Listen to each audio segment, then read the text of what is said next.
University Press, which is effectively spun out from this conference. So the good input we will give into the conferences lead to some of we have a place to publish effectively long-lasting, sort of the more traditional way, which for social sciences is kind of where you go to. Computer science, where I come from, my day job, we tend to go put papers in the computer system, assume they'll last forever, which is about 3 minutes with our attention span problems. Like business. Okay, so I'll hand over to Zaya to say a bit more about the organisation and details. So, good morning, everyone. This time, actually, I didn't do speeches in the past conferences, but this time I have got a little speech. It's a really great honor and pleasure to welcome you all to the 4th conference of Data for Policy conference. With this year, we are highlighting the theme of digital trust and personal data.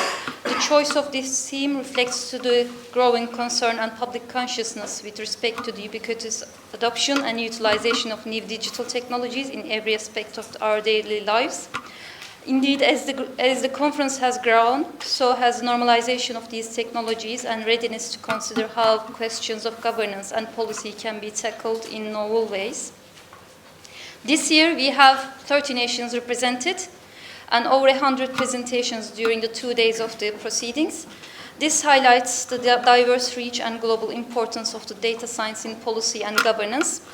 The 2019 program includes significant keynotes and plenary sessions, and we are particularly pleased to have Margaret James, UK State Minister for Digital and the Creative Industries, who will deliver the opening speech on the UK government's perspective. This year's conference also corresponds with the launch of the Data and Policy Journal, a Data for Policy Cambridge University Press collaboration. The journal fills the lacuna of policy data interaction, bringing together academia, civil service, and industry. It is vital that these communities are engaging one another. This is precisely what was intended with the Data for Policy conferences back in 2015, and the intention now with the new publication venue, Data and Policy. In contrast to previous conferences which focused more on the opportunities provided by data and complex analytical methods, this year you'll notice that the digital ethics is a central component. This not only reflects to the inherent ethical motivation of governance, but also a maturing of the data science discipline and practitioner community. The stakes are high: citizen service delivery, public health, environment, policing, justice and law, social cohesion, and etc. And with this comes great responsibilities. However, it is also an exciting time and one full of responsibility, one full of possibility. I believe that it's vital for us to recognize the potential of the digital transformation to overcome our historical biases and prejudices to realize a better and fairer world. A multidisciplinary perspective is crucial, bringing together a diversity of approaches. Here at UCL, we have recently established the UCL Digital Ethics Forum to explore both the emerging computer science theories around the issues of fairness, privacy, transparency, trust, and safety, etc., and the broader humanistic issues concerning values and principles and institutional, political, legal, and social structures. One clearly cannot expect or be expected to tackle such major issues without stepping out one's comfort zone. Data for Policy is motivated by this belief. Data for Policy has evolved as an open initiative, and I invite you all to get in touch with feedback, suggestions, and collaborative ideas. I would like to sincerely thank my co-chairs and all our conference committee members, partnering institutions, and everyone here today for their invaluable contributions. I hope all will enjoy the conference, and we hope to see you in New York next year. So just in terms of the organizational point, the blue badges are for the team, so if you have any questions, please try to approach one of my friends. We have a really good audience on Twitter, so we have Data for Policy 2019 as our hashtag. So if you help us deliver the message to our Twitter audience as well, that would be really nice. As far as I know, actually, we are live streaming this session too. We can basically share the link for that one as well. So any questions, blue badges, please. Thank you very much.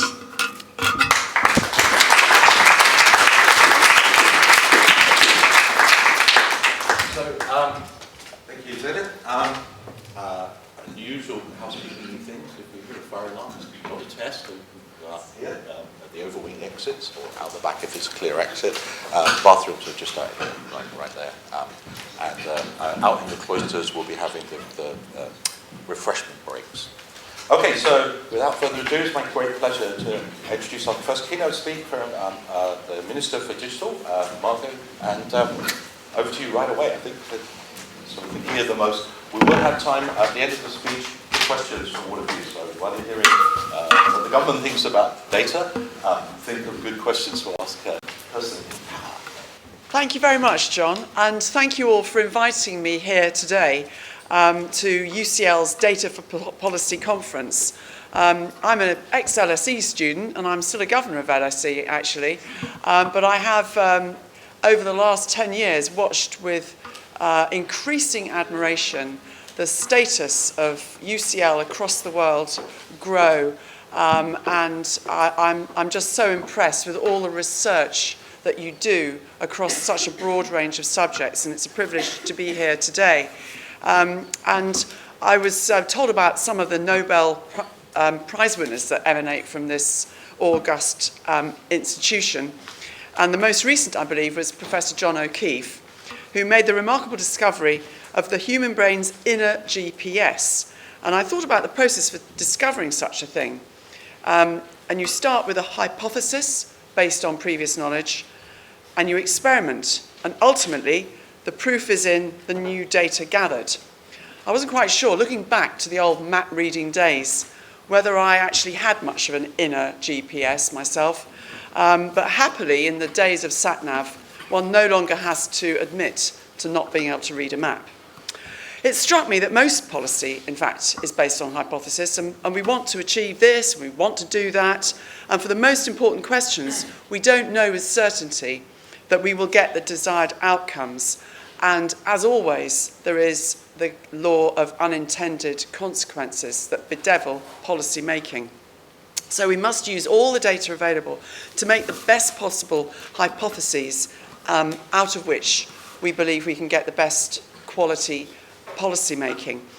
And this is actually one of the reasons that I am such an enthusiast for machine learning and data analysis, because it will overcome in the end the subconscious bias and the deliberate bias that infects so much policy making, where people are so attached to the outcome they want that over time they will select the research, bend the research, spin the research, and I try to fight that in myself.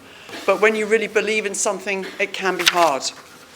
So many government policies touch on particularly sensitive areas, health, policing, justice, and so forth, and therefore the desire to get it right, the need to get it right, is all the more so.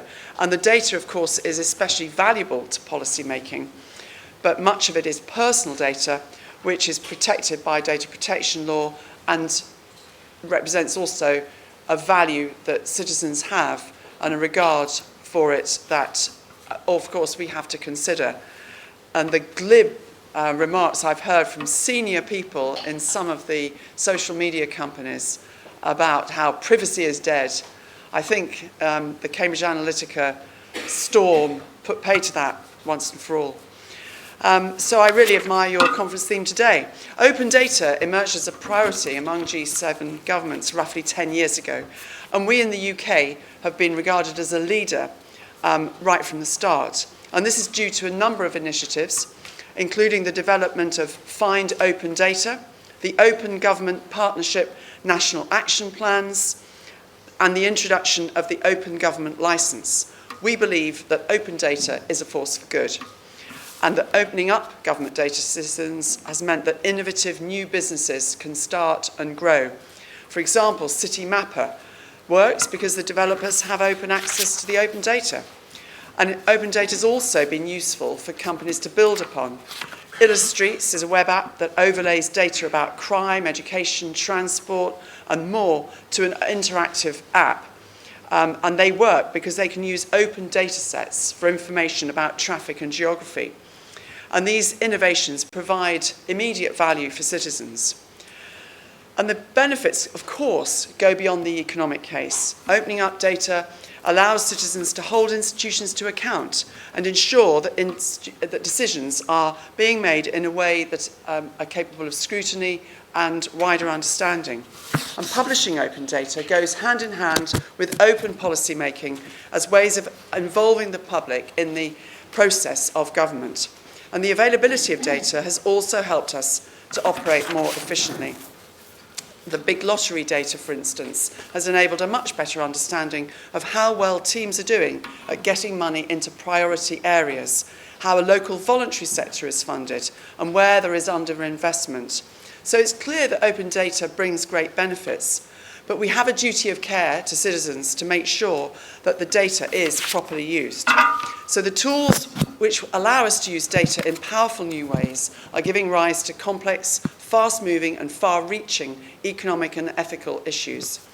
Increasingly sophisticated algorithms can glean powerful insights which can be deployed in ways that influence the decisions we make and target the services and resources that we deploy. So as the technology develops, new economic models are emerging with data at their core. So we must think about how best to incentivize and facilitate innovative, efficient and fair use of data. And we must do more than think. We must be able to respond quickly to issues as they arise. And that's why at the end of last year we established the Centre for Data Ethics and Innovation with a remit to incorporate ethical principles and identify the measures needed to strengthen and improve the way that AI and data is used. And the Centre will advise government on how we can best address gaps in our regulation whilst supporting innovation. The UK benefits already from a world-class regulatory regime. The Information Commissioner's Office does an amazing job of promoting openness by public bodies whilst at the same time safeguarding the data privacy rights of citizens. The Centre for Data Ethics and Innovation will build on all this by making sure we understand and respond rapidly to the evolving way in which data is impacting our lives. Increasing access to data can help people, communities and organisations make better and more timely decisions, such as which energy supplier to use, the route a bus should take, or whether to invest in a new product. But the data required to make these decisions may be sensitive. The data subject may not want the data shared. Malicious and sometimes plain incompetent use of data has been much in the news. So we face a dual challenge to increase access to data whilst building trust in its security. And as I'm sure everybody in this room knows, there is no silver bullet. So at the moment, the UK government is piloting data trusts. These are legal structures which provide independent third-party stewardship of data for the benefit of a group of organisations or people. Data trusts operate by allowing multiple individuals or organisations, such as supermarkets, conservation charities or local authorities, to give some control over data to a new body, the trust, so that it can be used to create the benefits either for themselves or other people, or ideally both. And in this room, we all know the value of sufficiently open and shared medical data. Diseases can be diagnosed earlier, medicines more efficiently prescribed, and ultimately lives saved. But research often shows that individuals are understandably unwilling for their medical data to be shared between organisations, even organisations that work together within the NHS. So alarm bells understandably rung last week when Trump was here and stated that the NHS was on the table in a future trade deal. And he quickly withdrew that. But it's all very well considering the NHS just in terms of companies based abroad vying for procurement contracts, which is, I think, the context in which that remark was understood. But lesser understood, perhaps, was the potential for large technology companies to work with the NHS and have access to data which, albeit anonymised, gives huge economic potential value, because the NHS is well known for being one of the biggest data sets covering healthcare in the world, if not the biggest. So there's difficult questions to which people have yet to find the answer. But the newly established NHS, which the new Health Secretary, Matt Hancock, and Matthew Gould, who was until a couple of weeks ago responsible for running half of my department, will be working hard to find technology-based solutions to make sure that we can realise the immense value of that NHS data set in an ethical manner which safeguards the privacy of patients but also the interests of UK taxpayers. So ultimately, we must continue working to create a legislative and business environment that promotes the sharing of data within a robust framework based on privacy. 90% of data was created in the last 2 years. That's an incredible statistic and makes the prediction of the future extremely challenging. The continued effective use of data has the power to be truly transformative for the entire world, and we have a duty to ensure this transformation is positive. So we must make sure we're exploiting data to continue to improve the lives of every citizen. And the UK government takes this charge incredibly seriously, and also it's behoven on the government to really listen and learn from the high quality research that is being done all the time in institutions like UCL. So thank you very much, Zainab, for organising the conference and for inviting me here to take part in some of it with you. Thank you.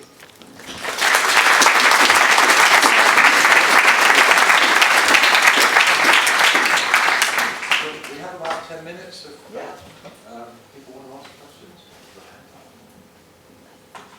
Shall I sit down? Do you want to Please. come up here, Oh, sure. John? I can ask. Because you've probably got some questions. There's one over here, though. Yes, please. In a post-Brexit world, sometime soon, we'll have less power in the world. We'll only have soft power as a main player across the world. Here we're leaders in the world in this area.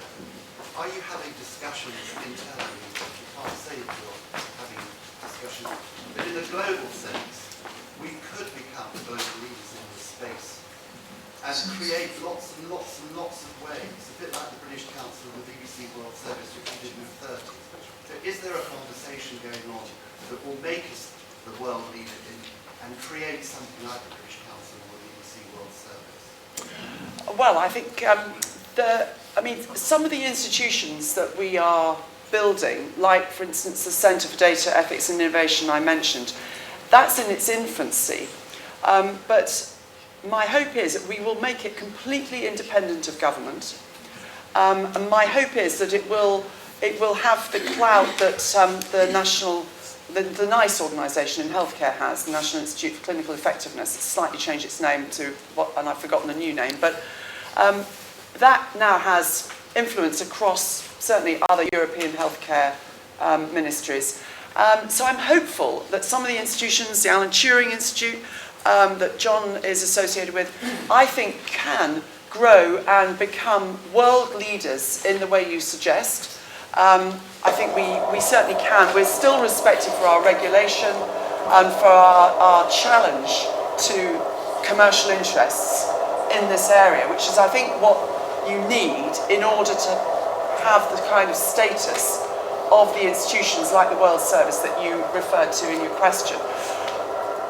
With regard to the point about Brexit and what that influence that will have, am I having conversations about it? I think it's more true to say we're having battles about it, never mind conversations.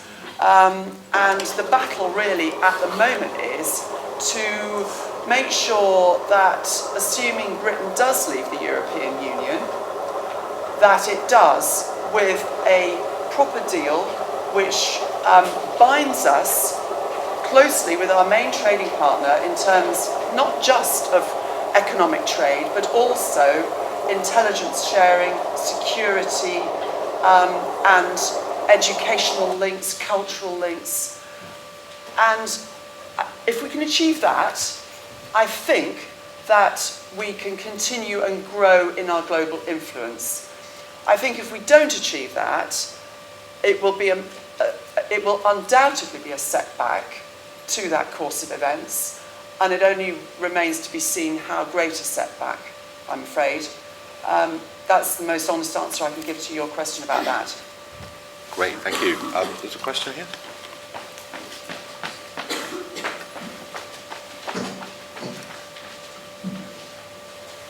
Ah,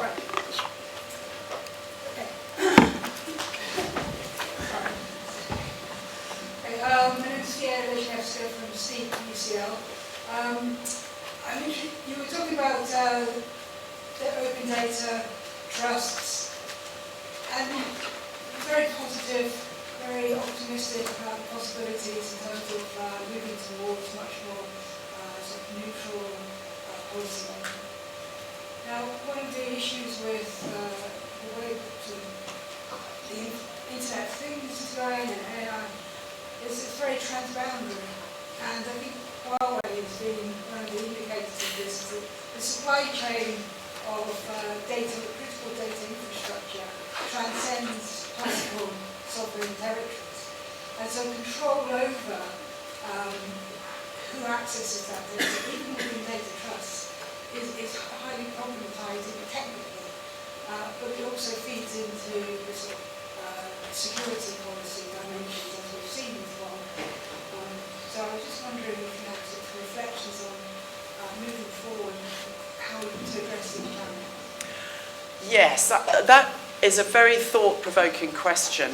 And I hope that in my speech, although it was optimistic, I hope it wasn't oversimplistic, because I think you do raise very important issues. And front of mind in response to the fact that all of this area crosses national boundaries, puts me in mind of some of the issues we're having with the governance of the internet at the moment across the world, with very different notions of governance in countries like China and Russia compared to liberal democracies. So there is a battle going on to make sure that we keep the sort of liberal traditions that underpin data, well, certainly the internet, and by implication the use of data. Having said that, there are things that are beyond the control of sovereign states.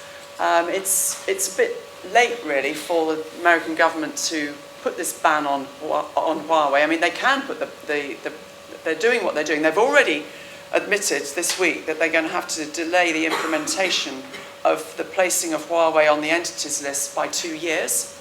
So that's quite interesting. They're also starting to find out, thanks to industry lobbying, I dare say, that the costs that American companies are going to have to bear if they go through with Huawei being on the entities list are going to be running into the billions of dollars. And you have to remember that US as a system, their telecoms infrastructure is less dependent on Huawei input than most European countries are, including Britain's.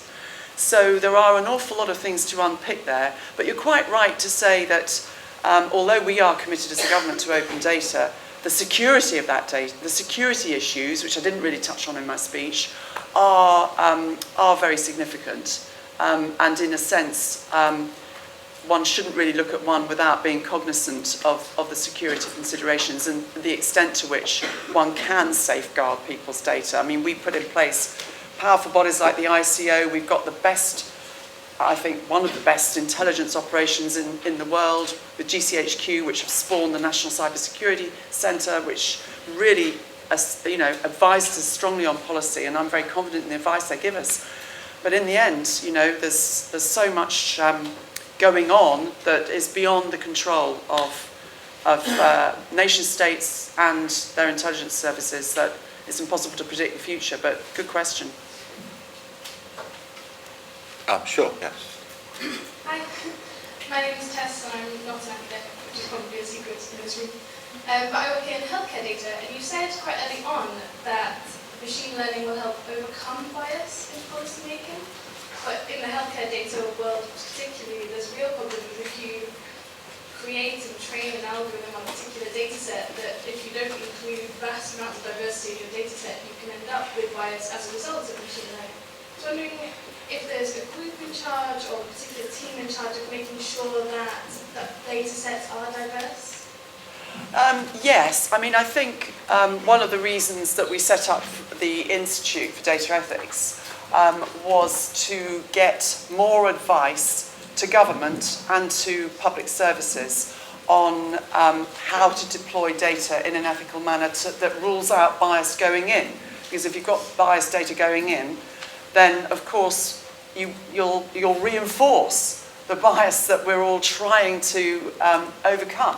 So I think there is a lot of consciousness of that, and there will be bodies there to challenge organisations in the way they're using data, so that the very real prospect of exacerbating a bad situation. I mean, you know, there's a lot of data to show that different people of different ethnic origin, I mean, there are many, many diseases that we all share as humanity, but there are diseases that affect certain ethnic groups more than others. There are diseases that affect people coming from certain geographies more than others, and as you well know, because you work in the field, one has to control for that. I mean, in clinical trials, research and development over decades, you know, companies have tried to control for that, and you know, all clinical trials have ethical oversights. So to that extent, I think we're well used to trying to correct for things like that. If I might just go on a little bit more, because you did mention, you know, my optimism that we could actually overcome some of the biases inherent in the way that public policy is made at the moment and has been made historically. I'll give you an example, because I used to work in the healthcare industry. I mean, the statin development took place in the late 80s and 90s, yet it was years before they became mainstream in their prescribing in this country. And funnily enough, they only really became mainstream when they went off patent, when they were cheaper. Coincidence or what, you know. But those sort of things will be much harder to justify by future governments. The withholding of proven treatment, when you don't even admit that the reason is cost, will be far more difficult in future than it has been historically. Great. One last question here. Yeah, I was just going to actually add on to that, and I think like your example in health we actually have a lot of ways of trying to address these biases. I'm actually a little bit more concerned in things that are not health, where there isn't that sort of same rich tradition. Because of course, not just in the aspects of health data, but all data collection that we choose is value laden, right? And so in the United States, for instance, one of the big things was sentencing, right? Using data in courtrooms and things like that. And so I'm curious, outside of the sort of health context, whether these same types of decisions are being discussed in a sophisticated way within the British government, apart from health, where there is this sort of rich tradition already. Yes, indeed. I mean, I can think of one example that immediately springs to mind, which is the use of facial recognition techniques by the police. Currently, there is a case that has been brought against, I think it's South Wales Police, by a civil liberties group that is alleging that the police have been misusing facial recognition in their opinion. So we will see, and that reminds me that the courts have a role in this process as well, because they will be hearing the evidence in that case given to them by the police, the Home Office, and the complainants. And I think we'll hear, through the evidence that comes out of that trial, a lot of ethical considerations that we as a government will have to consider. And we're not immune, of course, from public pressure.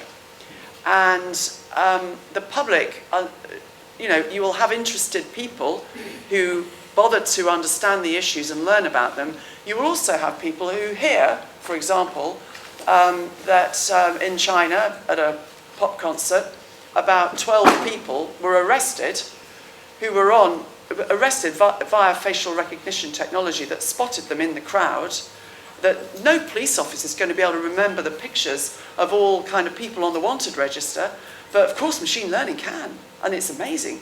And I think I mean, a lot of people, I think, would think that's great.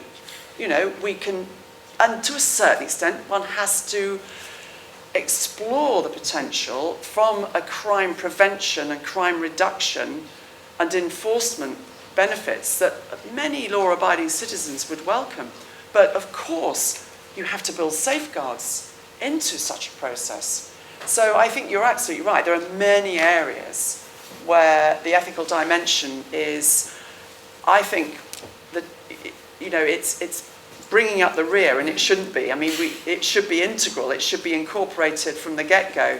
But, you know, at least now we are giving it, you know, a huge amount of consideration in this country, at least. And, you know, researchers like yourselves will hold us to account for it, I'm sure. Fantastic. That's a great point to wrap up on. Thank you so much. John. I think we should...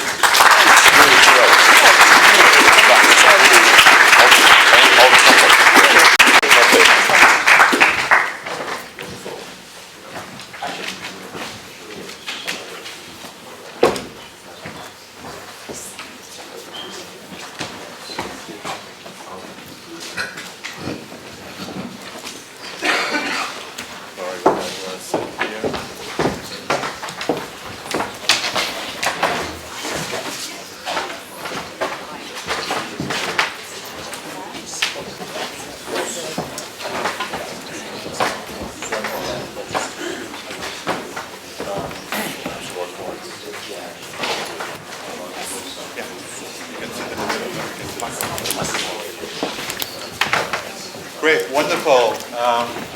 That was a wonderful start. Thank you, Minister, for the opening of the Data for Policy conference. And it's my delight and pleasure to open up the first plenary of this conference. And as some of you might know, in the past I was the founder of a center at Oxford University that looked into comparative communications law and policy. And I was always dreaming of having a panel that would really provide for comparative insights on certain topics. And guess what? Today is my lucky day because we have a panel that can really provide for comparative insights with regard to how to think about data for policy and how to think about the topic of this conference, which is, of course, digital trust and dealing with some of the challenges that we already started discussing at the opening speech of the minister. And it's a very hard task to introduce the different panelists here because every panelist is extremely qualified to be on this stage. And so I will only highlight 3 elements of their longish resume. And I'm going to start with Lord Holmes, who I think has the longest resume and also the most diverse because Lord Holmes not only is a well-recognized member of Parliament, but he also has at least 9 Olympic gold medals as a Paralympic swimmer. So try to compete with Lord Holmes on this panel is going to be a hard task from my point of view. But of course, he's also representing Richmond at Parliament. And at least that's my understanding, my limit. No, it's Lord Holmes of Richmond does not mean you represent Richmond. That's the thing. So I learned already something on this panel. So anyway, at Parliament, he is leading multiple committees and also co-chairing multiple sessions around artificial intelligence, digital skills, social mobility, but also, for instance, disability innovation. And when in his spare time, he also is the co-chair of Channel 4 and chair of Ignite, which is a very interesting consultancy where they try to bring the lessons learned of sports and sports management and leadership in sports to other areas of society. Then we have Aaron Maniam, who is representing Singapore on this panel. What a task, I would say. Right. And he was in the past Senior Director in the Ministry of Trade and Industry.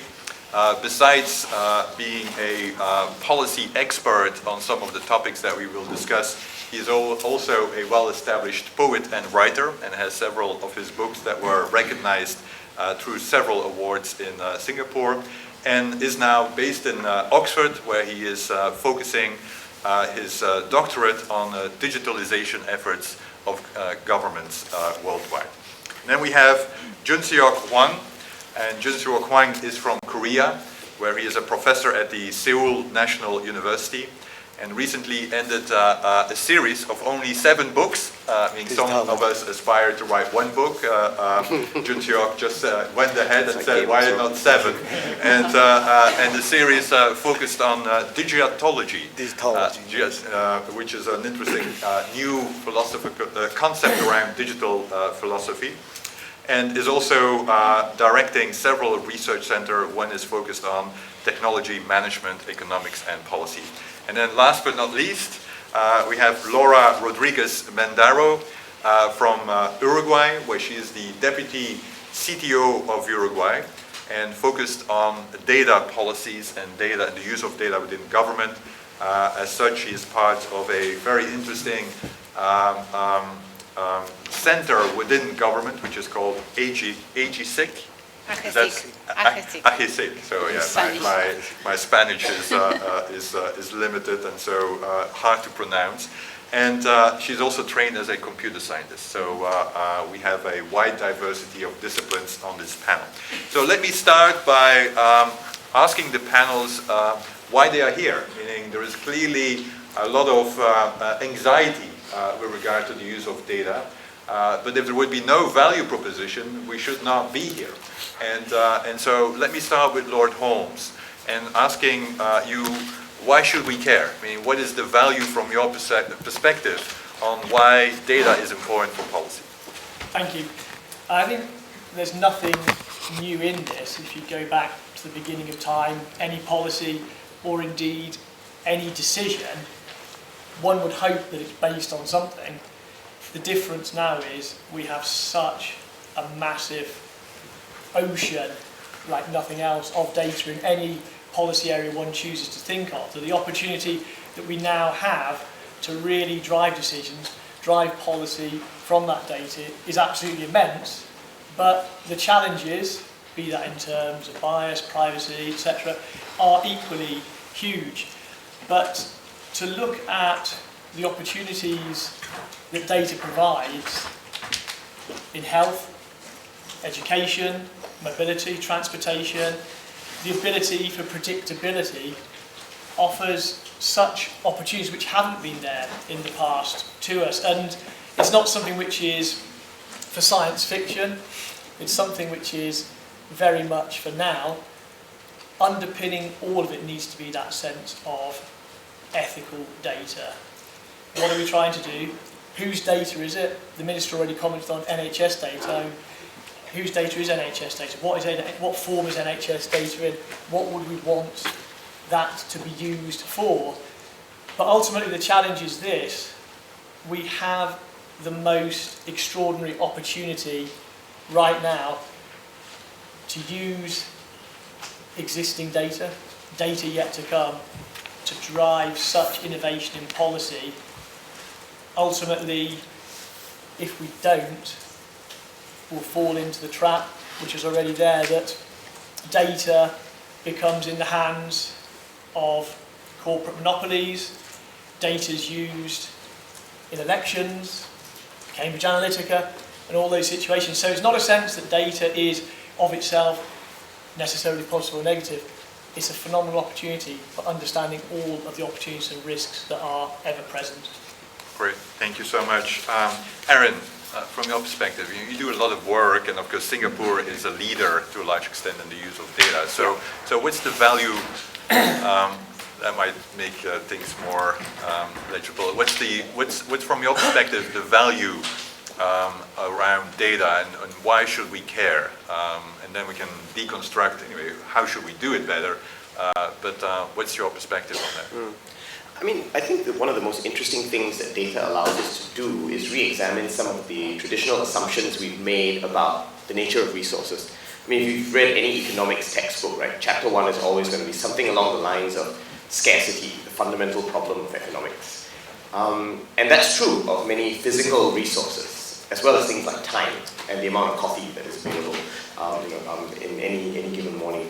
But what it doesn't apply to, I think, is much more intangible resources. And data is one of the key examples of that, right? Things that actually benefit from more use rather than are at risk of being overused. So I was wandering around Durham a few weeks ago, and I picked up this book, The English Village Community and the Enclosure Movements. And you might be wondering what that's got to do with data, right? But the enclosures, right, and the approach to dealing with the physical commons, I think are one of the most interesting examples coming out of English history. And when you think about how fences and borders helped us to manage those things, those physical resources at the time, what we now need, I think, are modern equivalents of that. Right? How do we deal with data in ways that ensure all the sorts of protections and the ethical boundaries that you talked about, Holmes, but at the same time, don't ignore the value that data creates for us, because it is a highly generative resource. The more we use it, the more insights and knowledge actually come from it. And I think that's one key part of the potential economic as well as social and public value creation that can happen when we use data in an intelligent way. So just one quick example from Singapore. Right? We often talk about how we'd like every lamppost to be a smart lamppost, right? So, and we want that to gather data, not so much on physical people movements or things like that, but we want to gather data around temperature, right? And footfall, and how many people are there, because that helps us when we do urban planning. It helps us to think a lot more intelligently and sensitively about how we deploy resources to manage particular urban zones. It helps us to think about what we use particular areas of land for in a much more data-driven way and a much more evidence-based way, so that it's not just the hypothesis or the cognitive biases of policymakers that go into deciding these things, but actual data, actual lived realities, and actual behavior. And I think when we try and transplant that to multiple areas of policy, everything that we do can actually be done in a much more smart way. So I'll leave it at that for now, but I think that the kind of smartness and the generative value that exists from data, the fact that this is not a scarce resource, allows us, I think, to be much more sophisticated in how we approach traditional economic assumptions. Great. Let's go to Laura, and I'm going to end with you in a second. So we got examples of how Singapore is using data. We got a clear value proposition, anyway, why we should care. So how does that translate into Uruguay? So how does Uruguay leverage data, and what do you see as the value moving forward? Okay.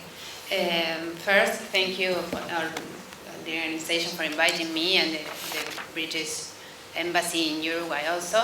For giving context, I work in AGESIC, as you said. AGESIC is the agency of e-government, the development of digital government and digital society in the presidential of Uruguay. So what we are working right now is in the digital data strategy. And the first things that we care about is government data. Because we think that we have to give public agencies the guarantees for the using of government data. So first, we build a data policy, and we establish some bases, fundamental basis, like data is an asset for the government, and data quality, data preservance, and for example, we talk about open data by default for the government, data protection, access of data by the citizens. We say the public agency that has to give the citizens the information that have from them. Then we start to also work around citizens, and we made a policy that right now is in public consultation about the use of EA, and we said what we want is to guarantee the citizens that the public agencies are going to make an ethical and equity and a transparent use of AI in government. But we know that that's not enough. There's a lot of perspectives that we have to cover.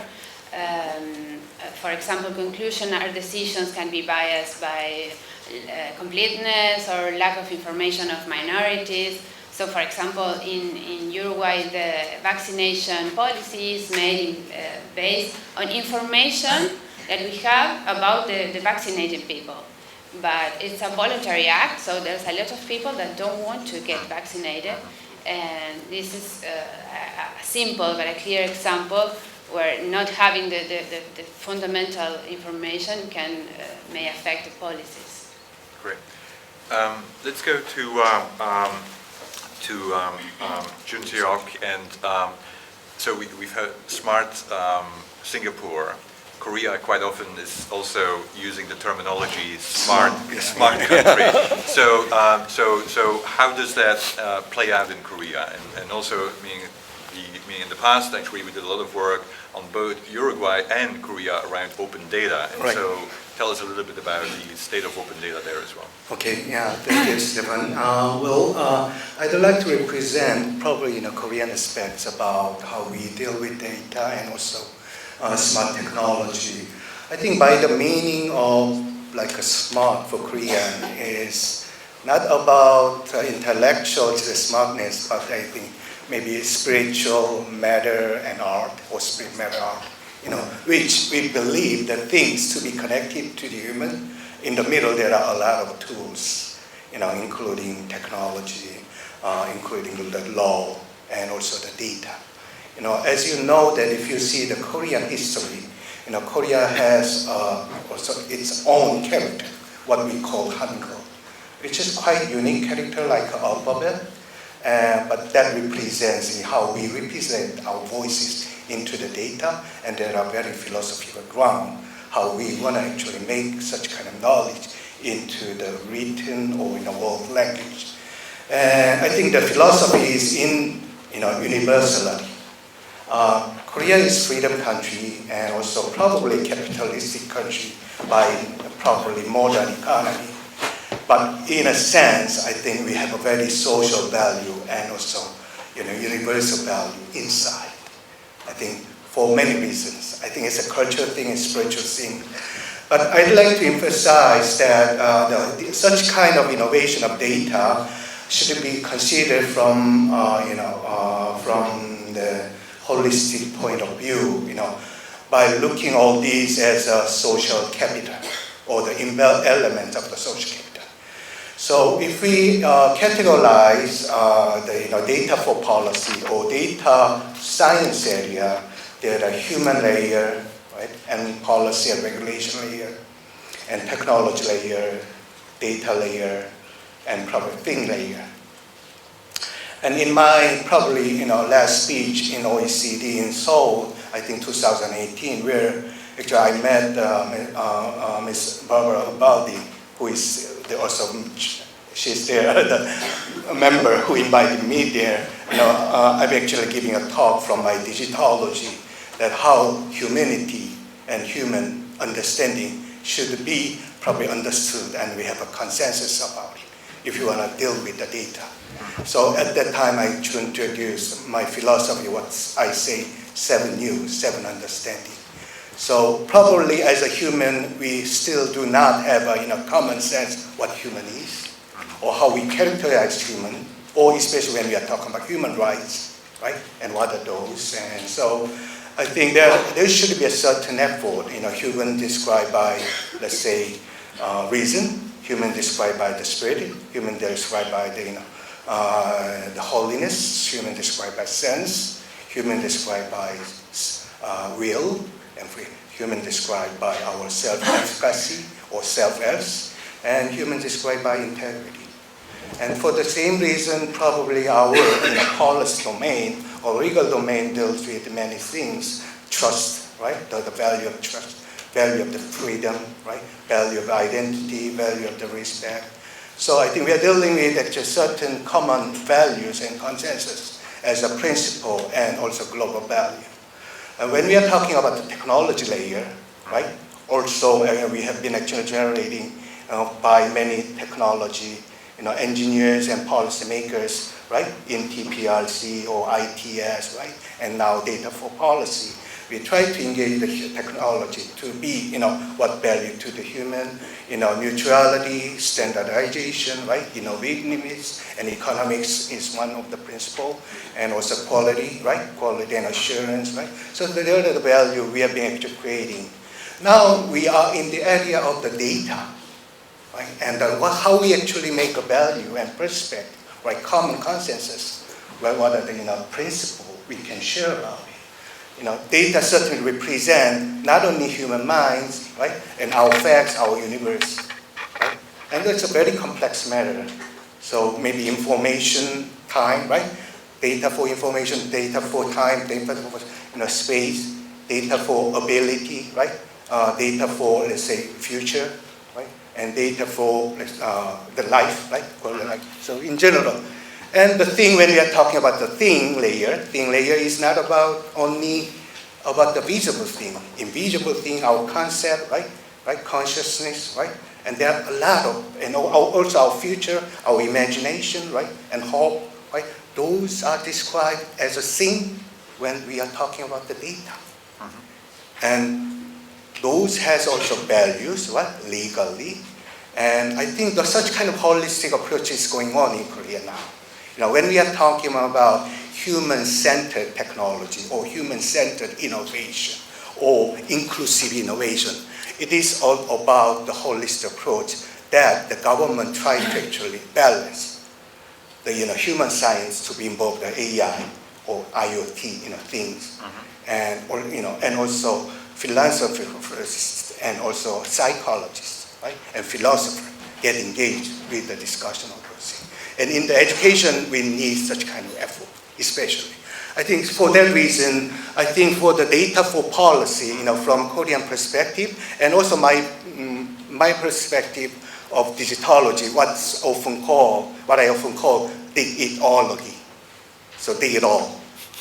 I think there should be, when we are talking about data, when we are talking about policy, right, and especially these days, data is related to our universe. All of visual, invisible, or what the metadata, what we talk about, right, or metaphysics we talk about, are engaged with these kind of things. So I think this is very important moment for us to discuss about it. And when I heard about the initiative, movement of the data for policy, I think this is really new millennial policy. Try to connect everything, especially our tools, right? Our academics, right? Policy tools and technology tools engage with the human and to create the universe, which might be visible or invisible. So I'd like to maybe open the scope that where we can actually discuss these things around, right, in global setting. I think this panel is a really excellent opportunity for us to probably bring the ideas from very diverse and creative, probably thinking about our future for the data for policy. Yeah, great, and that's exactly what. Anyway, I was hoping to have those. I think I have a mic here. Hoping to have at least some comparative insights that puts us out of our normal thinking of the approaches, and I appreciate us challenging us and having a broader perspective. But one element clearly with regard to anyway, how you go about governing data is, especially from a comparative point of view, is quite often informed by how the different models are developing towards actually governing data. And so one model that clearly is becoming a dominant model is the one that some might call, I'm now based in New York, they always call it the European model, which of course is quite often referred to as the GDPR that was introduced, that now, anyway, I'm not sure it's a holistic, human-centric approach, and I think some European scholars might perhaps argue towards that. But clearly it's a model that has an impact. And so, Lord Holmes, I would like to get your view, especially if we start looking into the challenges. We've heard about the value and how different countries go about extracting or at least leveraging some of the value for policy making, but clearly there are some challenges, and the GDPR tries to address those challenges as a European model. How does that play out here in Britain? And especially, I know the House of Lords has been very active also in thinking about principles moving forward. So what's your perception on the GDPR and its impact? Yeah, thank you. I think for anybody who was in Europe or the UK over the last 12, 13, 14 months, if you haven't heard of GDPR, I don't know what kind of headphones you've had on for that period. What's at the heart of this, again, is that sense of how do you put a model in place around data whilst understanding that it's necessarily a global issue. In terms of the UK's approach to GDPR, we have the Data Protection Act, which went through, so that obviously very much reflects the approach of GDPR. I think, unquestionably, it's raised everybody's awareness of and understanding of the criticality of data and how one should go about handling and managing and taking a responsible approach to data handling. I guess I'll throw in a few examples of where it becomes interesting. It becomes interesting when you consider what that means then for sign-ups to various platforms, both within and without the GDPR region. There's a very interesting issue around personalisation and what that means. People, if they're very much super serving into the data world, what they can receive back. Ultimately, it's that sense of how does one try and manage in a data policy and regulatory framework to have innovation but responsible regulation?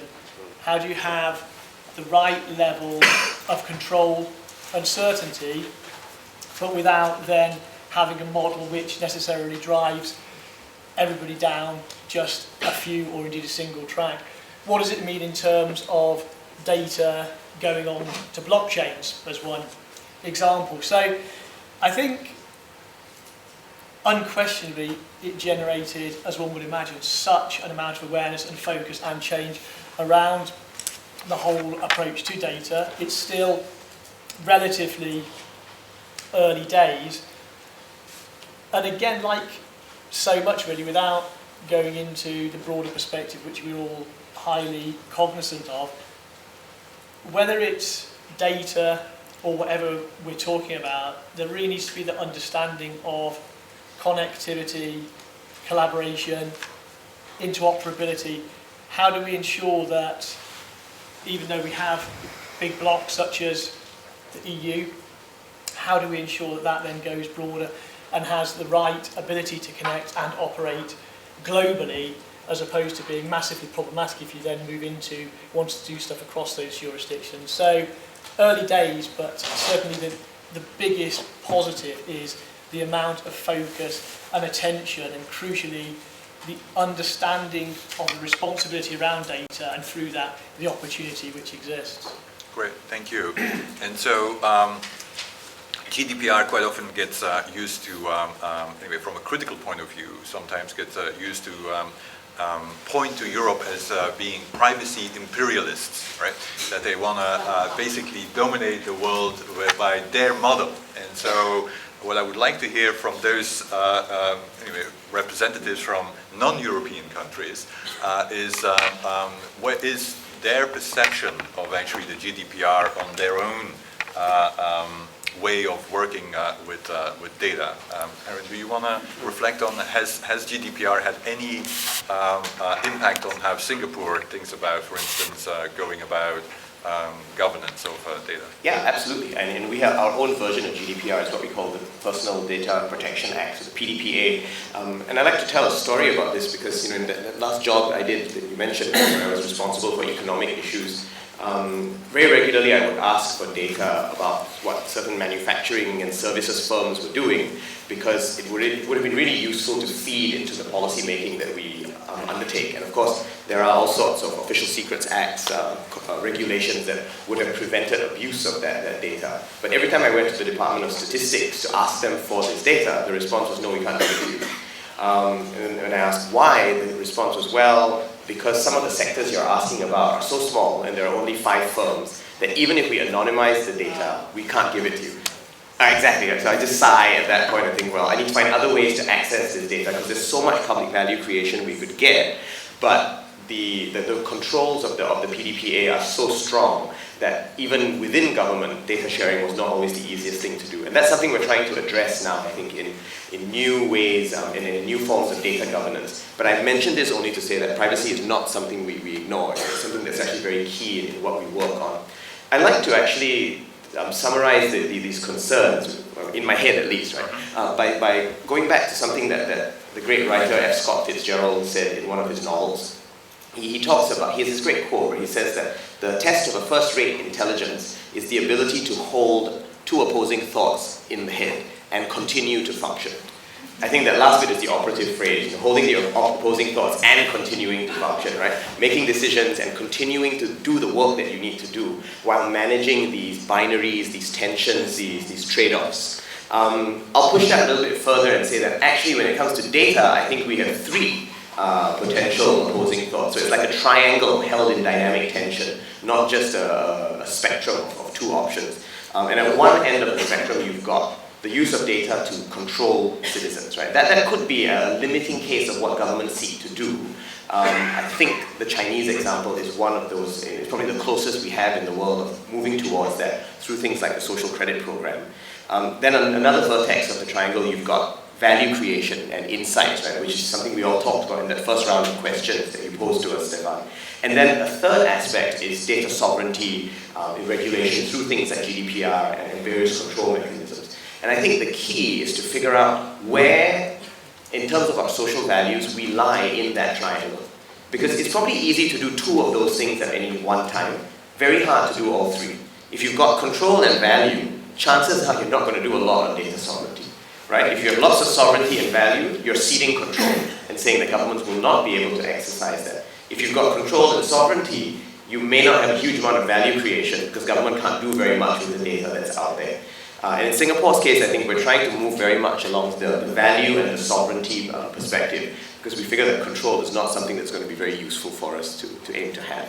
And we therefore move along that spectrum and try and balance between the deep insights that can come from data, the better policy making that results, but at the same time making sure that citizens have choice over how their data gets used. And nearly always they have to give permission for the data to be used. Yeah. Great, wonderful. Well, I love it because in the past I always said if you can't explain it with a triangle, then you probably don't understand what you're talking about. So there are always 3 elements eventually. Yeah. So it's great that you came up with the triangle. But this is such a rich panel. We had a triangle, we had a whole layered approach to humanity. So how does this fit with your holistic approach? Meaning, so how does the GDPR resonate? And I don't want to become obsessive about the GDPR, but it's a model that is out there, especially from a comparative point of view, a model that is out there that countries are now using to compare their own position vis-a-vis the European way of going about it. Yeah, thank you, Stephen. I think GDPR is a great effort, especially initiated by the European Union and society, concerning and also remarking the importance of data, especially from human values. So I think which is great initiative. There are many different options how we drive, and certainly the Korea has equivalent version, of effort, what we call Privacy Act. And was it, sorry for interrupting, was it before GDPR, or was it informed by GDPR? Almost same time. You know that Korea has very high penetration of the internet and mobile and social networks, and also very experimental and opening many data. So maybe in our old culture we don't have a privacy. Probably everything is shareable, and you see that in two connection you find your family and things like that. So with kind of certain philosophy and or human minds, and probably the privacy was sort of, let's say, like either social barrier, right, or sometime, probably certain, something needed, but which is could be considered like an evil thing. But I think when we are using it more and more through the internet, I think our society and our democracy actually have a common understanding that privacy is also related to not only personal value, but it's related to the trust. It is related to the freedom. It is related to the human learning capability, and privacy related to the creativity. I think what it means is privacy is related to the human ability. I think we probably not to talk about the regulation.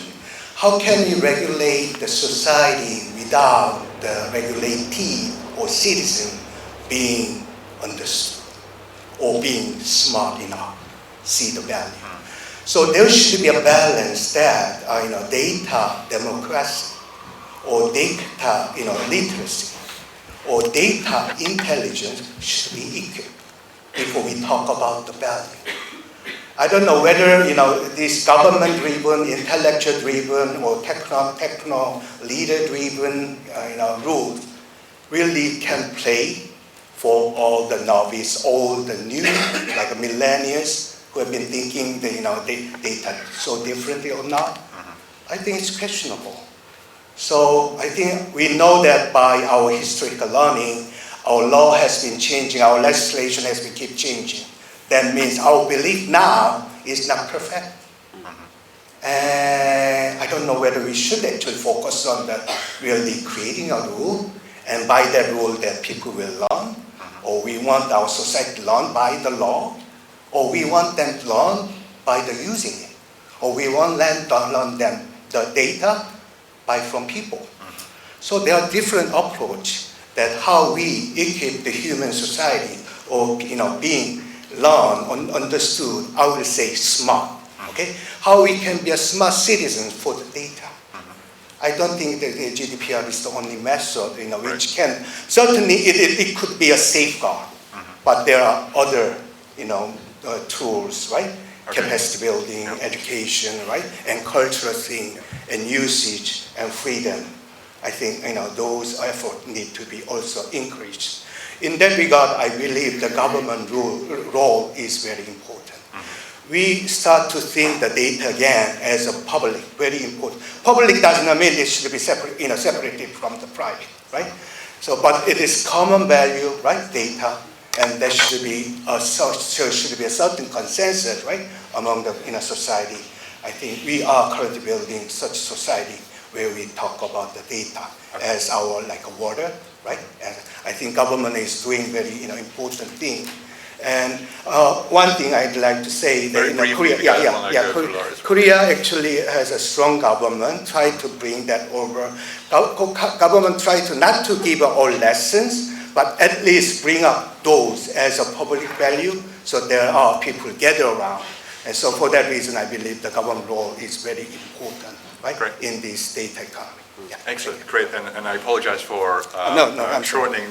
We almost should schedule a salon with Jun Seok to go into all the rich points that he makes. But Laura, so European model, we have Latin America, Uruguay has played a critical role in many internet governance topics. So what is Uruguay's role vis-a-vis the model of data governance, and what's GDPR, has there been any impact? Uruguay has been a leader for data protection in Latin America, because we have enacted our law on data protection in 2008. Uruguay is also one of the only countries that is adequate for Europe in data protection terms. I'm sorry, but we follow the European model. No, I'm an advocate. I'm not criticizing. But there's there's another model we know, right. but we think that there's moving toward the European model. Right. And yes, the GDPR inspired us for some modifications about the accountability principle, about the role of the data protector officer, about extraterritoriality, and I don't remember, but yes, it impacts. Great, great. That was interesting to, anyway, hear at least the variety of impacts, because quite often we don't think about, anyway, we focus on impact of a model within a region, but then, anyway, the cross-regional kinds of impacts are interesting here. All right, very briefly, because I do want to have also a conversation with the audience, but one key, which was also mentioned by the minister, one key concern in addition to privacy, or privacy as they might say in this country, is of course data monopolies, right? The fact that you have, anyway, a growing concern with regard to a few companies that might actually have access to the large, the large pool of data that is being collected. And Aaron, I want to go back to you, because you were at a ministry that dealt with trade and commerce, and clearly data monopolies, anyway, can be seen as also a concern with regard to from an antitrust point of view, Yep. in addition to a concern with regard to control over data. Yeah. So how does this, anyway, play out in Singapore? No, it's a huge problem. Not problem in the sense that it's something we are concerned about, right? And it goes back to something I said earlier, right? That the greatest potential in data comes from the generative use that it can have, right? The more it is used, the more it is exercised, the more canonical data sets and open APIs are utilized by citizens or companies, the more value and insights and hopefully wisdom they end up creating. And so one of the things that the government tries to do is make sure that when we regulate, we don't just regulate for precautionary, privacy-related purposes. We also regulate for the enabling purposes of ensuring this kind of open and contestable system wherein the data gets used. One of the ways we've been doing this, especially in the last few years, is through something we call the technology stack. So certainly when it comes to government material, right? So when it comes to key data sets, key code that has gone into the creation of government architecture, key APIs that feed into the government system, including things like the taxation system, those are left open on the technology stack, which allows anybody actually to go and use them. Right? It means that there's complete open access on that front.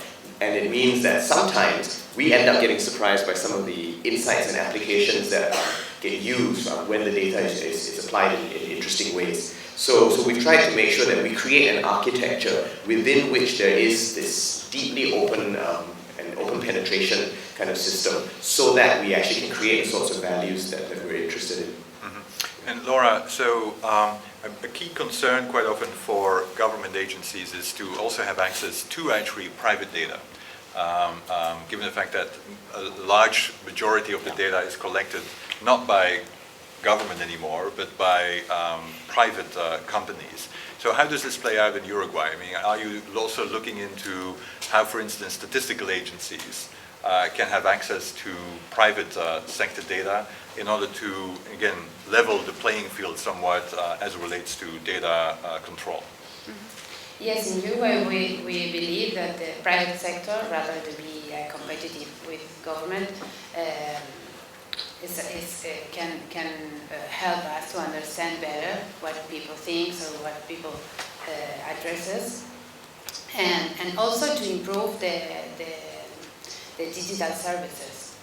So, for example, we have the Minister of Health publishes some information about in open data, publishes some information about medical institutions, and the people use an app built by a private sector with that information that gives use this app to choose which medical institution they are going to use. And the minister used this information to know which are the main issues that the people care about when choose a medical institution. So it's a collaboration, the private sector, the public sector, and citizens. Okay. And so another, going to Lord Holmes here, another concern with regard, or another approach to data monopolies, is to provide more control to individuals to their data, right? So there's a whole discussion about data sovereignty and a whole discussion about having access to data in addition to having the data being used for good. So what's your perspective of that?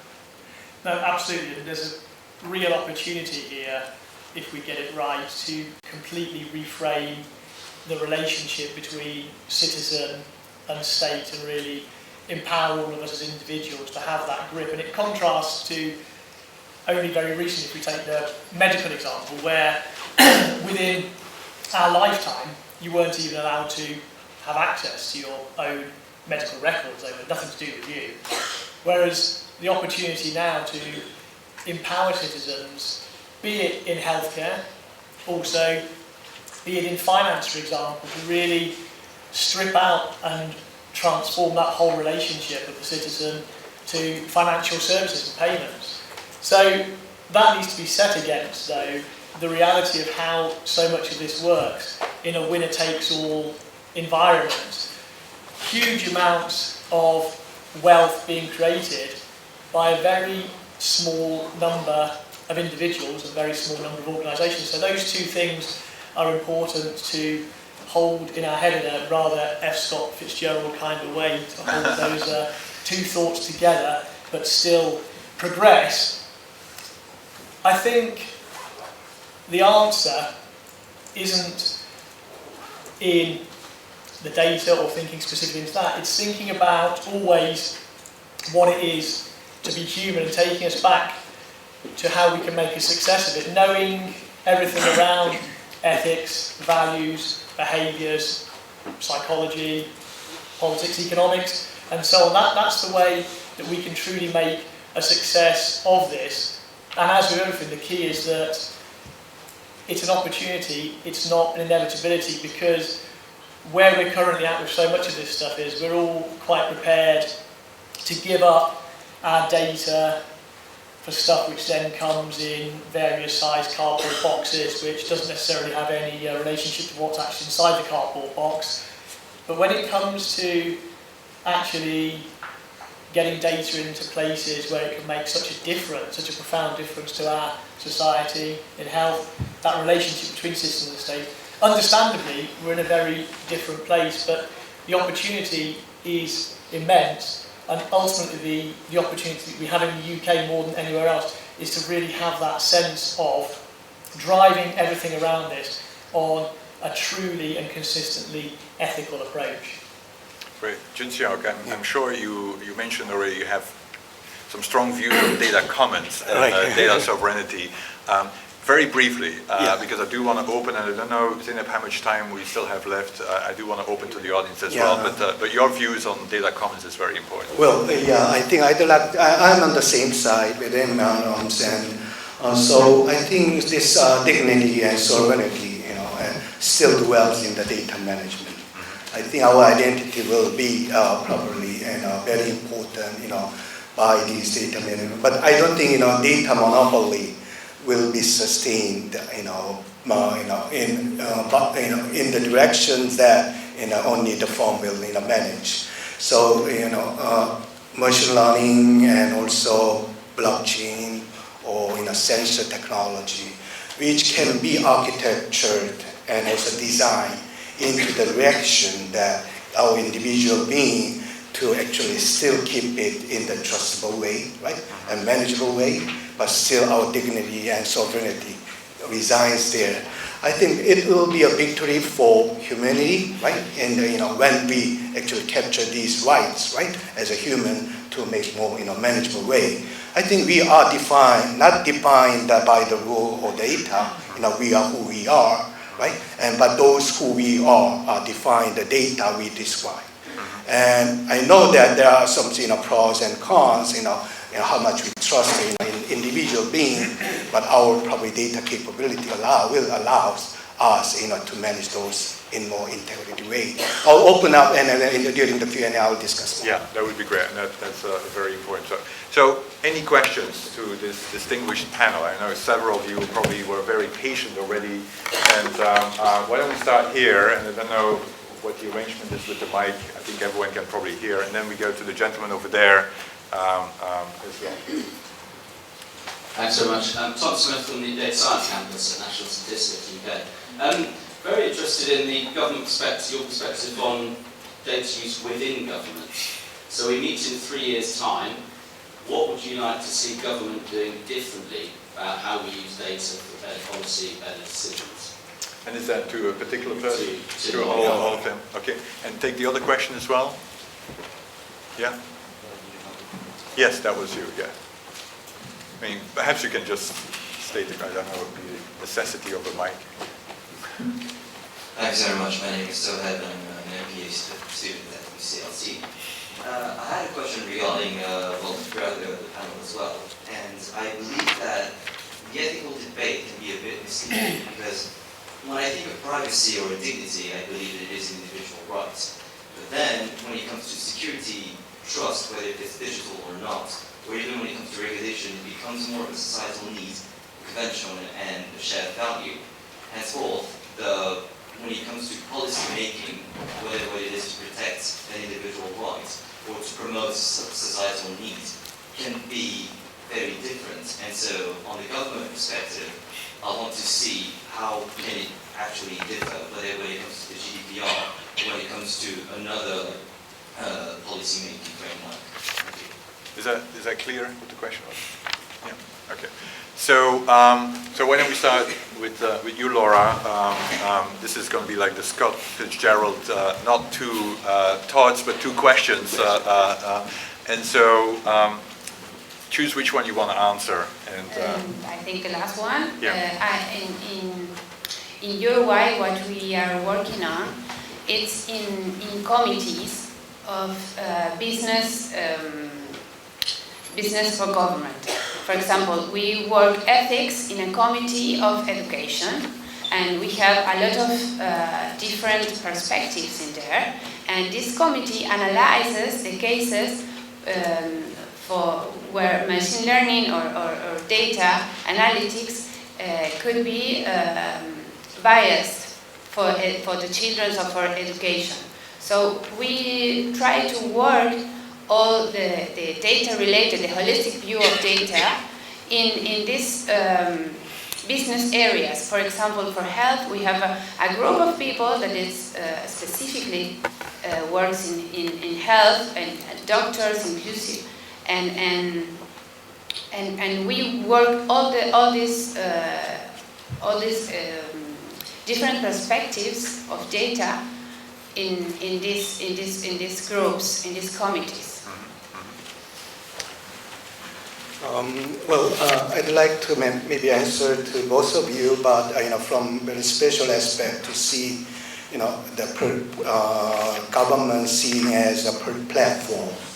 I think when we are talking about the platform, I think that there are a lot of meaning, connections, right, and probably trust management, right, and also there are resources associated with it, and there are also freedom and availability you need to guarantee. I think probably our role of the government will be going toward to more open-based, right? So a lot of participatory, right, and also the individual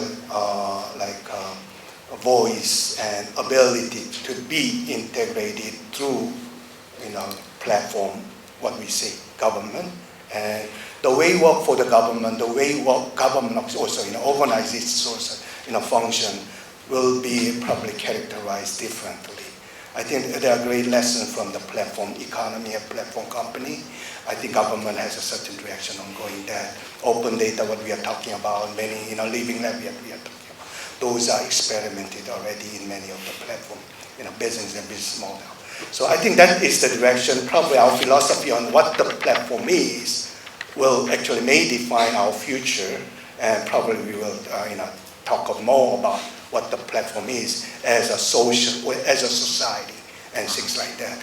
When it comes to the probably privacy issues and rule-making issues, right, within the platform, generally platform does not give too much of value, what to do, but those algorithm guarantees, certain optimization by the individual or, democracy or commons, right, to come up with probably consensual or universal value or path.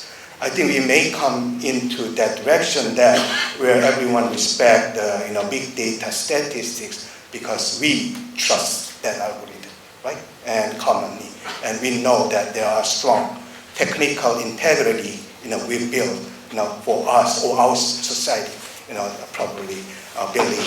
And I think that is the probably kind of modernity we may experience, right? With this smartification or datafication in this one.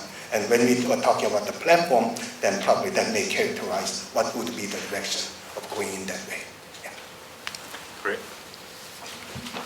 Should we? Yeah. Just a quick thought on the first question, which I was very struck by. I think it's probably useful to define what we mean by government use of data. I know it's a bit late in the panel to do that, right? But better late than never. Because I think there's a whole spectrum starting from acquisition, right? The cleaning, the verification of the data, the fusion and collation of the material, access, distribution, and then finally use and exploitation.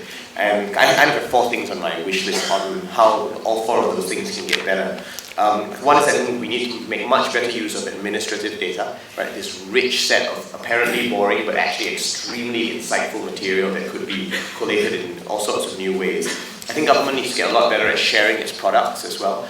Once a study has been done, very often it's circulated internally amongst public officers, but not always outside of that system. And I think the more we put that out, maybe taking away confidential material if necessary, and of course anonymizing the data, but using that sharing platform, I think is an important thing to allow for cross-pollination of insights. Third, using cloud as much as we can, rather than relying on clunky databases that had existed before. And then the 4th thing is also to be a convener amongst private sector players, because often there is useful data, and I think we kind of alluded to that, right? One thing I would love to get my hands on as a government official is more credit card data, right? What people, just aggregated material on where people are spending their money. I don't need to know who's spending in specific ways, but I want to know what MasterCard and Visa and American Express have in terms of aggregate patterns of expenditure. But each of them see that data as proprietary to themselves, despite the fact that they only have a tiny part of the overall elephant, right? That data is only useful if it all comes together. And I think government has a role to play in convening and bringing together the multiple parties in some kind of public sector, and public and private sector partnership. Great. Wood Holmes. Yeah, agreeing with 3 concepts, if I may. The fundamental structure of governments, be it in the UK or anywhere around the world, needs to be changed through this, and ultimately that means, if you will, smashing the silos, having a real sense of connectivity through all elements of government to gain that understanding. Trust is absolutely critical to all of this, both within government and between citizen and state, and enabling people to feel that everything is in place for them to understand that this is a trustworthy approach and model. And probably third one, to dwell on a bit more, which will make potentially a tremendous difference, is this ability to have predictive policy in a real way that hasn't massively been possible up to this point. So we're not constantly looking to make good stuff, if you will, that didn't need to go wrong in the first place. But through the use of so much rich data from all sources, there's a real ability to grip issues at an early stage, intervene, empower those individuals, those organisations to have a very different approach to how they address things which are seen as huge public policy challenges. If you look at where currently in the UK and other jurisdictions so much public funds are spent, you can see the real opportunity there through predictability.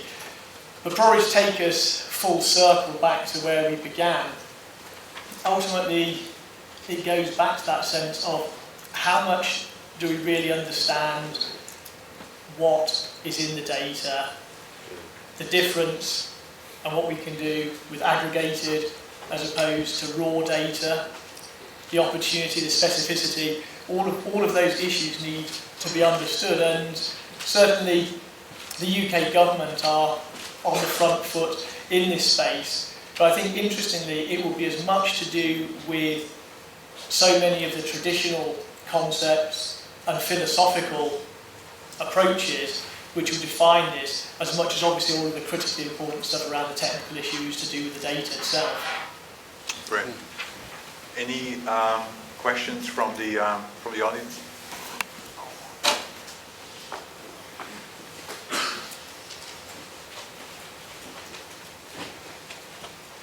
I'm gonna always take two, so so that we can anyway maximize the input. So three if you want to do a triangle. Triangle. Trinity. All right. So the panel wants to have three at the same time. Is that? No, it's up to you. You manage. So the next person is going to be you. Yeah. Okay, Fiona Newcastle, UCL Steve. Aaron, it was interesting that Aaron picked up that book on the enclosures because that was essentially the beginning of the First Industrial Revolution. Yeah. We enclosed the commons for profit. Now, I think one of the underlying things, drivers of the digital economy, is for profit. And you raise that point that we're living in a time where we've got the greatest inequity. The smallest number of people with the largest amount of wealth has arisen in the past decade, and largely through this emergence of the Fourth Industrial Revolution. So one of the key questions, and because there's this, in the panel it's this public good,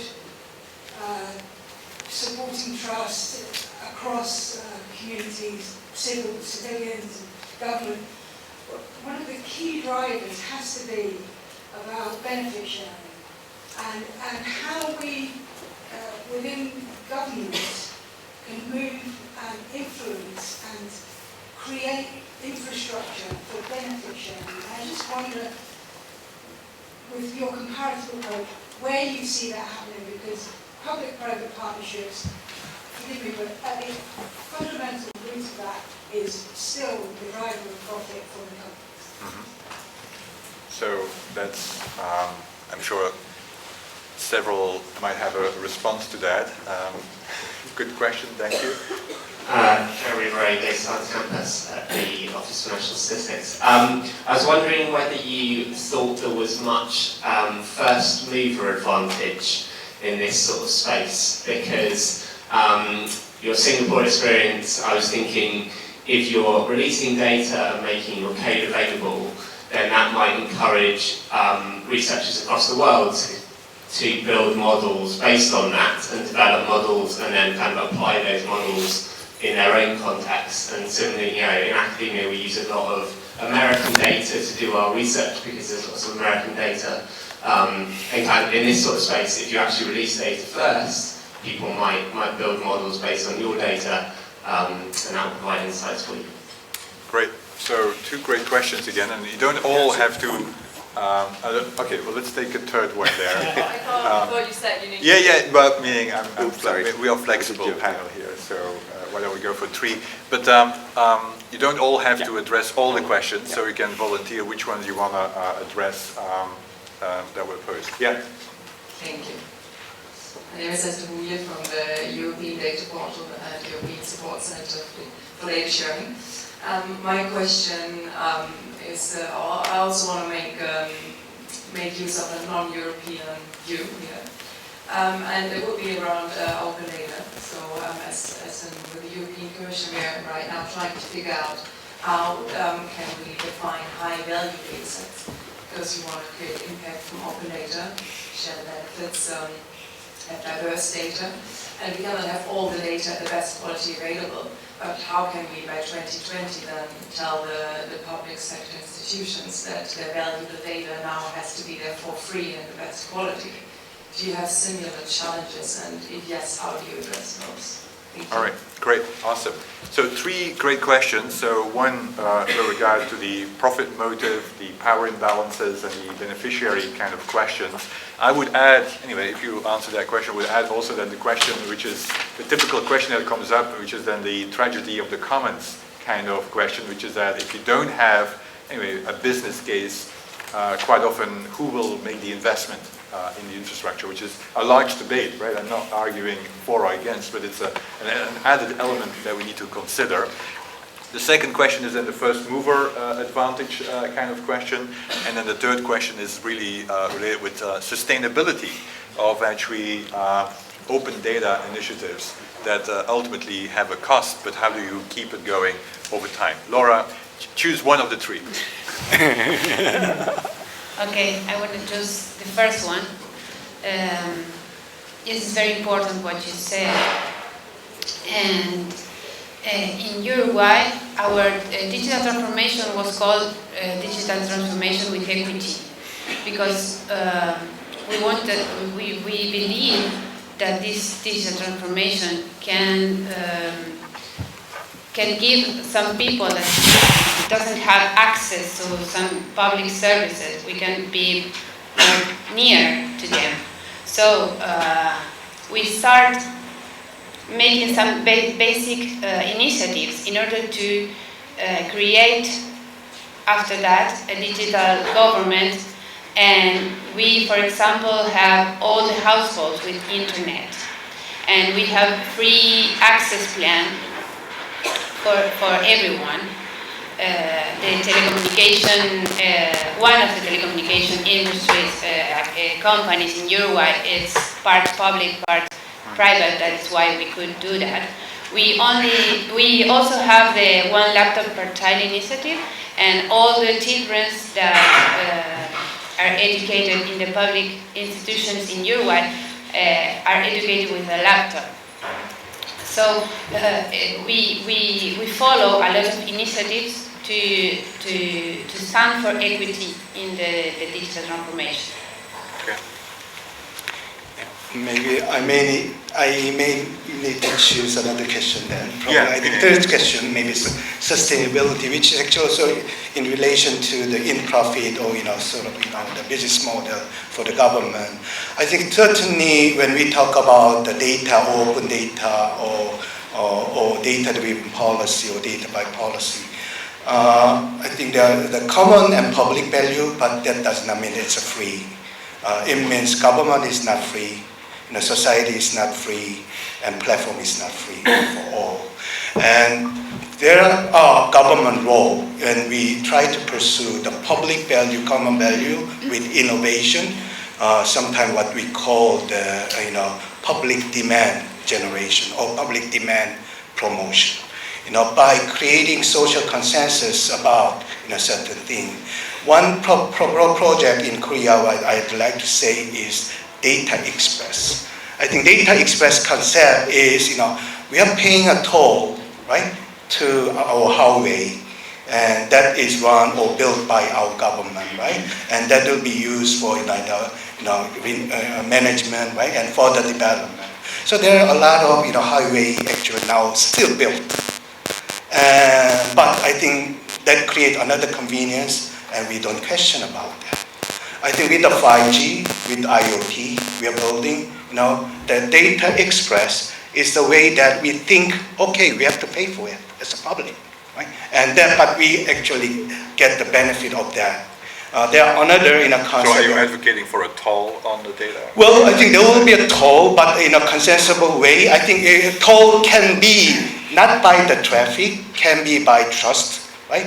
Can be by transaction or by the certificate, right? Or the security, right? Or privacy, protection. Should I pay the insurance to the data company to insure my, maybe vaccine or not, right? And so, isn't it more convenient if we are guaranteed, right, by the such kind of trust and speed by certain common, right? Which is minimum flat fee or which we call just tax. So I'm not going to the high tax, but it means that there are the internet is not free. They are all multi-side and two-sided market we created, right? And these will run by in that way, or maybe citizen does not need to pay for all those toll, but these Data Express will be paid by certain business model, right? Like advertisement or something like that. So there should be a business model associated with that, but people should be aware about it.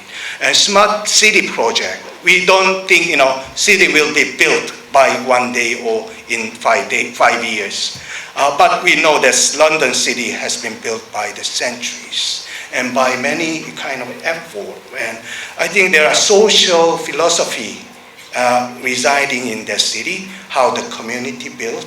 And those kind of smart city development, there are a lot of e-government discussion actually move forward to the smart city project. And government also can play very important role. Energy friendly in a city, right? And also, probably data friendly city. And there are, many other, concept public value can pursue so that people can bring their technology in. So I think such kind of the public demand, right, promotion or public demand, development is very important role, like the, a platform provider does when they are starting their platform economy.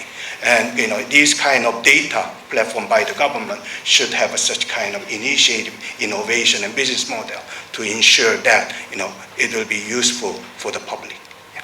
Great. So Aaron, I'm sure you are going to tackle the enclosure question. I may do 10 seconds, you will indulge me. There's this great line in the book, right, which says the hedge, the fence, and the wall are the makers of modern rural England. And what's interesting there is precisely as you pointed out, right, the hedge, the fence, and the wall were all things to enclose internally, right? They were meant to mark off territory.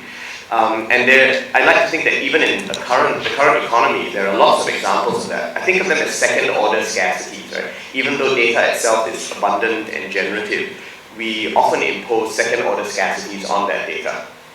Paywalls, for instance, those evil things that exist in academic journals that are not data for policy, right? They are there to restrict, I think, and I think they do us a great disservice because they don't allow for the sharing of benefits in a much broader way, and not the sharing of benefits, but the sharing of insight and wisdom that can happen when that level of generative sharing actually takes place. And I think one of the key roles that public sectors can play actually is in being conveners of systems such that we don't allow these second-order scarcities to develop. Right, when they are there, and if they are not well justified, right, they're there purely for proprietary or commercial reasons, I think we need to find other ways around them. So I'm not sure about the toll system, but I agree with you that we can find other pricing models that allow for some level of financial sustainability without at the same time sacrificing the generative potential that comes from sharing. So what we need basically are walls, borders, and fences that allow us to make data manageable and tractable, but not restrict the levels of sharing that might exist. Quick thought on first movers, because I think it's a great question. I agree that first mover advantage applies to the use of data, because as you say, there is an incumbency advantage, right?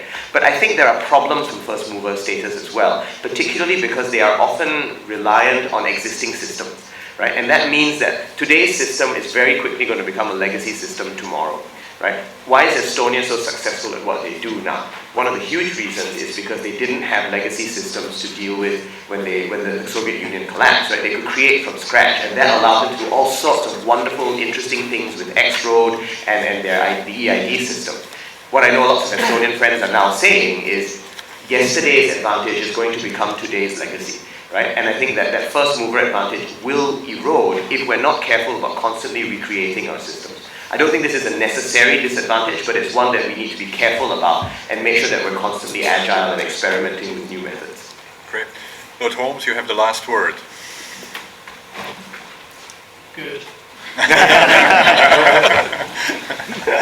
that whole question around public good, how to get the benefit, how to connect, answering the question, whether it's as a collective or as an individual, what's in it for me, how to use government as convener, as connector, as really driving but not being key part behind this public debate, so people feel absolutely that they want to be part of this, and there's something in it for them. We did a piece of work with our Department for Work and Pensions where it had a blockchain solution for a number of benefit recipients to see how that would all play out on a tokenized system on smartphone.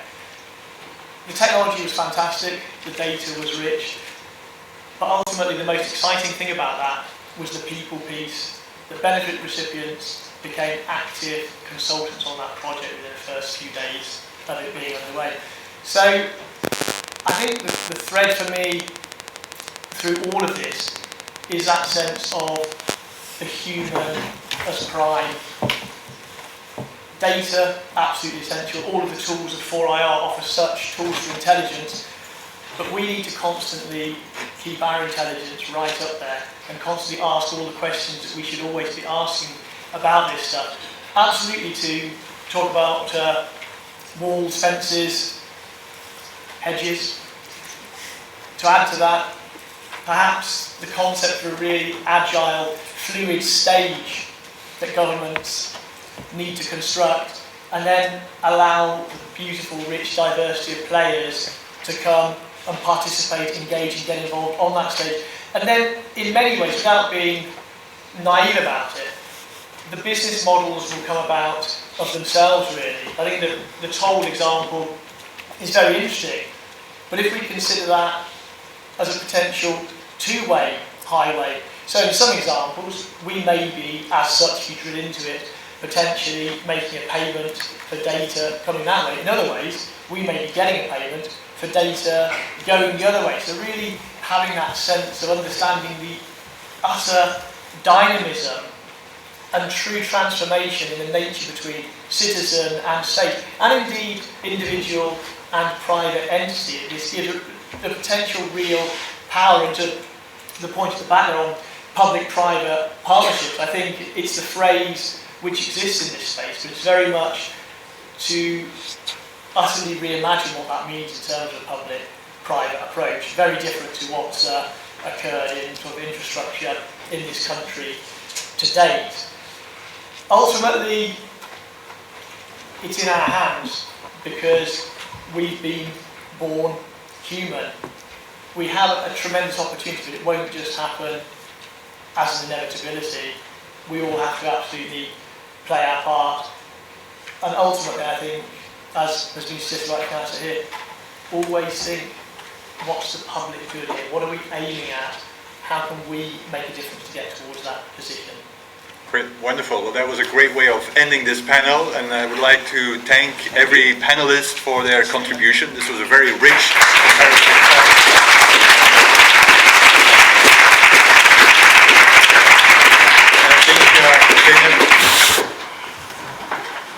So, a minor typo in the program. Our next session is going to start at 11:30, not 45, so we have a good 25 minutes for tea and coffee outside. Great, thank you. Wonderful.